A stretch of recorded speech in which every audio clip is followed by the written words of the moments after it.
the spot. Colorado Insurance and is scheduled for 3 rounds of 3 minutes each in the Elevate FC Flyweight division. Introducing first on my left, fighting out of the blue corner. He stands 5 feet 3 inches tall, weighing in at 125 pounds. His record stands even, 1 win, 1 defeat. Fighting out of Dickinson, Texas, Jacob Briand. And across the cage on my right, fighting out of the red corner. He stands 5 feet 4 inches tall, official weight 125 pounds. His record is unblemished, 1 win, no defeats. Fighting out of Livingston, Louisiana, by way of Houston, Texas, Kelley. Referee in charge of the action, Danielle Guevara.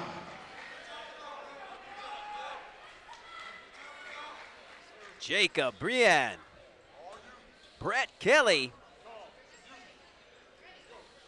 And this fight is officially underway. Wow, already Briand comes out of blazing. Yes, he did. He came out furious right there. And they just collided right in the center. Wasting no time with the side kick. Briand fighting out of the southpaw stance. Very unorthodox style here thus far displayed by Briand. Yeah. A lot of bounce right now. A lot of bounce between it. When he Oh! with the right hand, Briand connected. He has definitely got the attention of Brett Kelley thus far. Yep. After that connection, though, Kelley had to go ahead and close the distance, clinch him up for a little bit right now. Ooh, working some knees now to the belly. He's got the cage control, trying to clear out some of the cobwebs, but he's looking like he's back in it again. Kelley coming with the clinch. Landing some vicious body knees. See, he's about to take down Briand to the ground. Looking for that body lock trip. That's where that cage can become a hindrance for the person working for the takedown. They say that cage, it could be your best friend, or that cage could be your worst enemy also. Just depends on how you're using the tool. Briand doing a good job at that wizard and making some space. And now we see him in on the takedown. Let's see if it pays off for him. And it does. Big double leg takedown for Briand. Yeah, once he got his hands locked up together right there, that was an easy lift and a good delivery down to the floor for Briand. Now he's got this top position in the guard. See how he enjoys it. Kelley opting not to close his guard right now. And Briand just staying in place to see what he plans to do with this. As he tries to take a hop over to side control. Yeah, Kelley coming over here. He's looking for this double overhook from the butterfly guard right now. Trying to create some elevation, but now he's back in the closed guard now.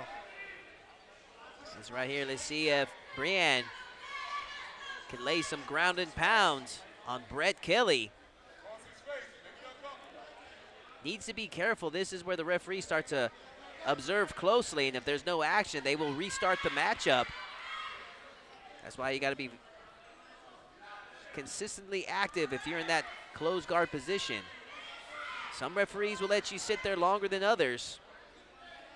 Yeah, for me personally, in my own opinion, you know, I've always been a fan of just letting the fight play out how it plays out.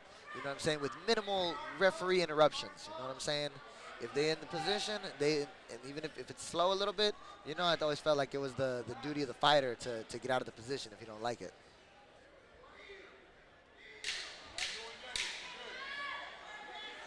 It almost looks like Kelley's going for a scissor sweep there with short time left. Space is created, and Briand seeing if he can land something big before the end of the round. Round 1 in the books. All right, good first round.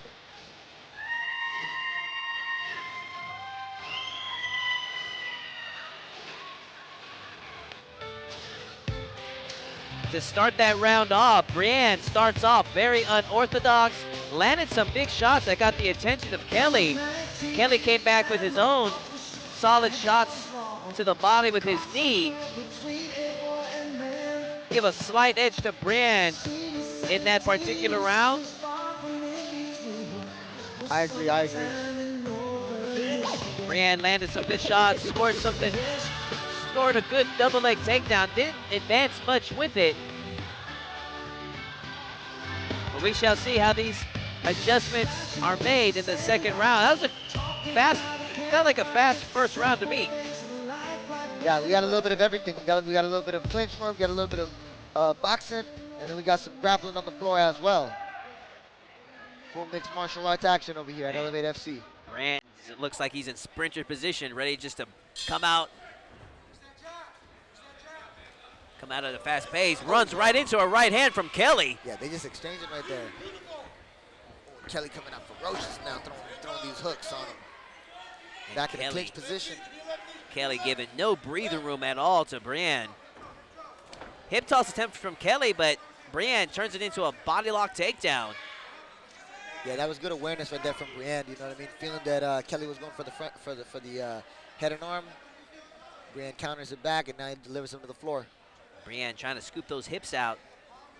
Kelley looking for a wall walk, putting his back against the cage to see if he can get himself back to his feet. But Brian having none of it.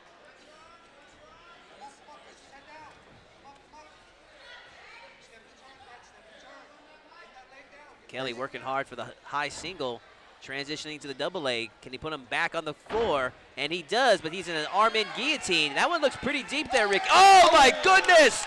Brett Kelley improves to 2-0 with a huge guillotine submission. Yeah, that was a beautiful guillotine, you know what I'm saying? Like I said at the beginning of the fight, you know, Gracie Barra West Chase, they're a great grappling, they're a great jiu-jitsu academy like that. And Kelley, he showed that Brazilian jiu-jitsu right there coming with that arm-in guillotine. That was tight, that was very tight. Man, to finish an arm-in guillotine takes just exact precision, because you have that arm in. They're typically done when you have both arms in front under the chin, but that took high-level skill on Brett Kelley's part to finish that guillotine choke. Yeah, you know he practices that move a lot, you know what I'm saying? And he executed his game plan, executed his switch set to the T, and he found the technique that he needed to get the fight done. You can well tell for him. he's well schooled in his submissions from Gracie Barra West Chase. I believe that's head by Professor Upiano, if I'm not mistaken. Great finish to an exciting fight. I think that's our first submission of the night. Yes, that was. Yes, that was. Let's hand it over to Colin Cantrell and make it official. Ladies and gentlemen, 1 minute, 1 second in round number 2. Your winner by guillotine choke, Kelley. Congratulations to Brett Kelley.